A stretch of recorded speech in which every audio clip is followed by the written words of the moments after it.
সকাল সকাল ভোরবেলা উঠে আমরা চলে গেছিলাম বিচে। মানে আমাদের সব সময় এই ট্যুরে বিচ বিচ আর বিচ, বিচটা ফুললি এনজয় করেছিলাম।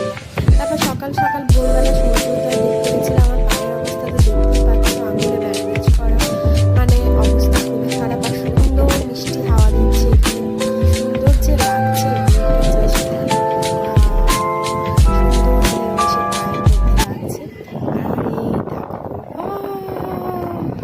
জাস্ট বাবা না। তো আমরা তারপর বললাম যে উঠে চাপবো, উঠে চাপা ডিসাইড করলাম দুজন মিলে। তো এখানে একজন ছিল যার হাতে ফোনটা দিয়ে আমরা উঠে চেপে পড়লাম দুজন মিলে, আর আমাদের ভিডিও করে দিচ্ছিল। আর প্রথমেই চেপে এমন ফিল হচ্ছিল, প্রচুর ভয় লাগছিল, মনে হচ্ছে যেন পড়ে গেলাম। এদিকে একবার হিলছে, ওদিকে একবার হিলছে। এই দেখো সানসেটটা জাস্ট দারুণ লাগছে। ও ওয়াও। আর এই দেখো আমি একবার সামনে